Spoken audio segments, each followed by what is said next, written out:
close your eyes and picture this. It's 200,000 years ago. The sun set hours ago. You're cold, wet, and crouched beneath a rock overhang in total darkness. Suddenly, the rain stops. In the quiet, you hear a sound, a heavy, deliberate step snapping a wet branch just 20 feet away. You freeze. You don't dare breathe. You turn your head slowly, and out of the blackness emerges a head the size of your entire torso. Jaw muscles bulging, wet breath steaming in the night air, and canine teeth slicing down past its lower jaw like bone daggers. This isn't a modern lion. This is Smilodon populator, an 800-pound killing machine engineered by millions of years of evolution to snap the necks of giant ground sloths. And right now, is looking directly at you. Here is your harsh reality. You have no claws. Your teeth are flat and useless for defense. Your skin is soft, hairless, and tears like paper. You can't outrun it. You can't outclimb it in the dark. If you try to fight it with your hands, you'll be dead in under 3 seconds. So how are you here today? How did your ancestors survive an environment where almost every single living creature was built to eat them?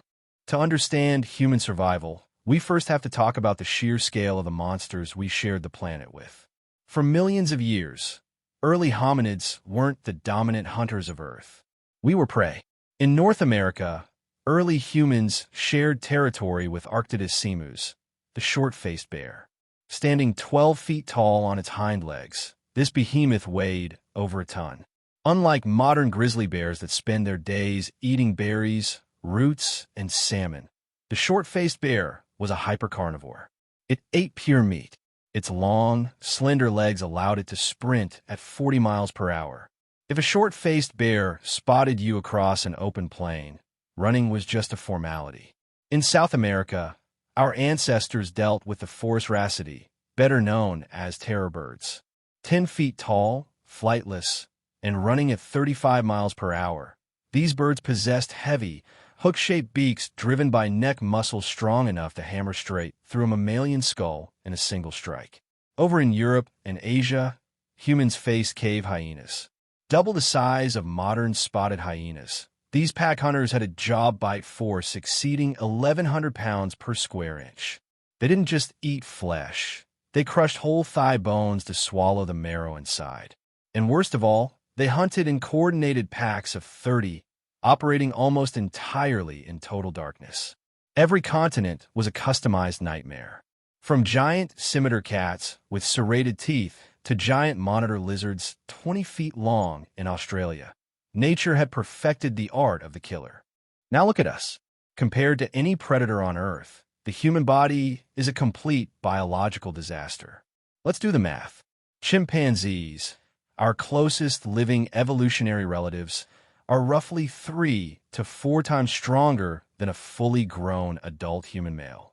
They have dense muscle fiber, razor-sharp canines, and can scale a 50-foot tree in seconds. Yet chimpanzees are still routinely hunted and killed by leopards in Africa. Humans gave up all of those natural defenses. We traded dense muscle mass for fine motor control. We stood upright on 2 feet, which exposed our soft, vulnerable bellies and made us visible across open grassland for miles away. We lost our thick fur, leaving us vulnerable to hypothermia. Our night vision was terrible. Our sense of smell was joke-tier compared to a dog's, and our hearing couldn't pick up low-frequency footsteps. To make matters worse, human babies are the most helpless offspring in the entire animal kingdom.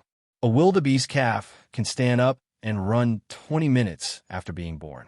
A human baby can't even hold its own head up for 3 months, can't walk for a year, and screams loudly at the exact moments you need to stay hidden from predators. By every metric of natural selection, Homo sapiens should have gone extinct within 100,000 years. So what flipped the script? The first major turning point in human history happened at least 1 million years ago. We tamed fire.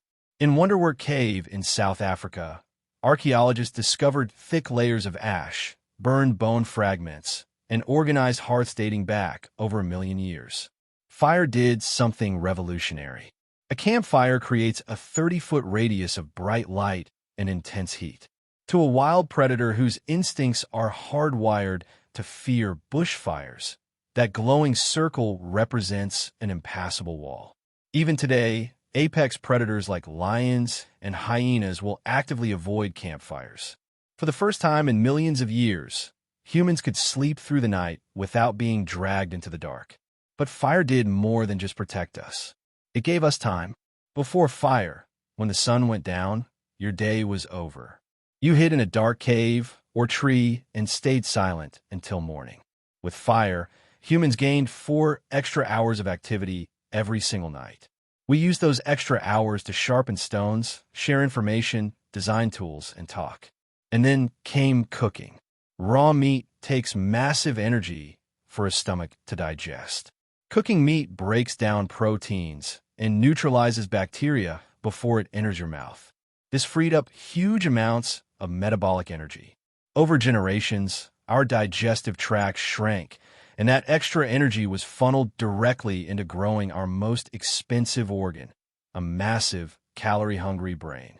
A bigger brain meant we could analyze the world differently, leading directly to our second breakthrough, breaking the golden rule of animal combat. In nature, combat is physical contact. A lion must bite your neck. A bear must strike with its paw.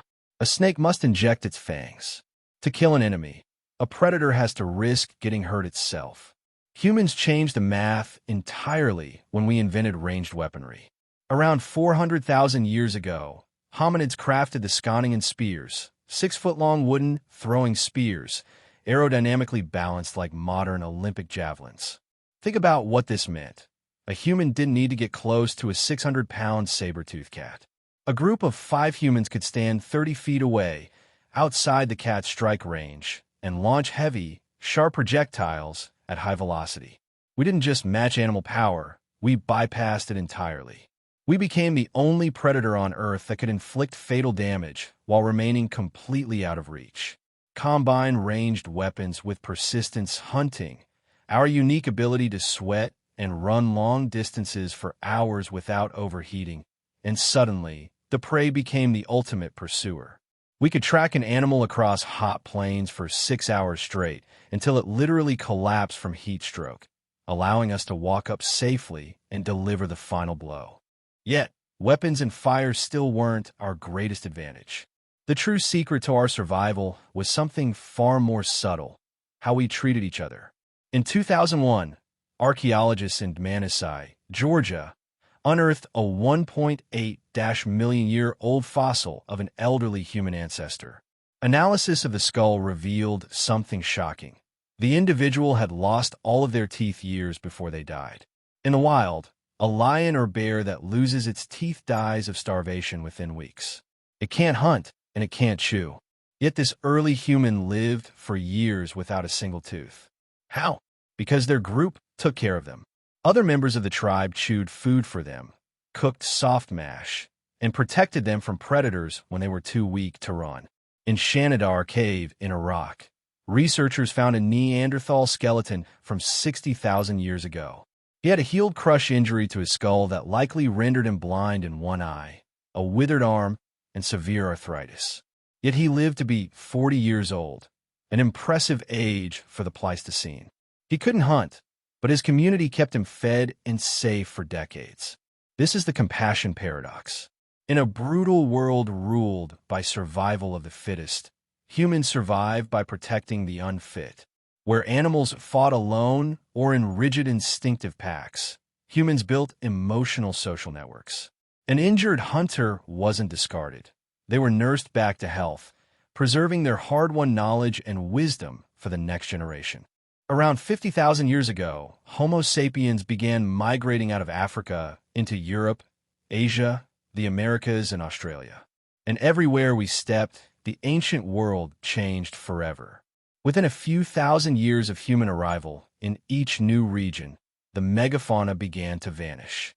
The saber-toothed cats, the short-faced bears, the terror birds, the cave lions, the woolly mammoths, species that had dominated the planet for millions of years, faded into history. We didn't defeat them because we had sharper claws or stronger muscles. We defeated them because we outthought them, outstrategized them, and outlasted them.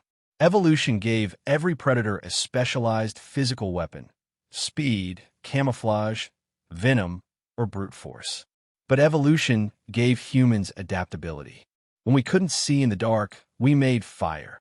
When we couldn't outrun a beast, we threw spears from a distance. When one of us was hurt, we carried them forward.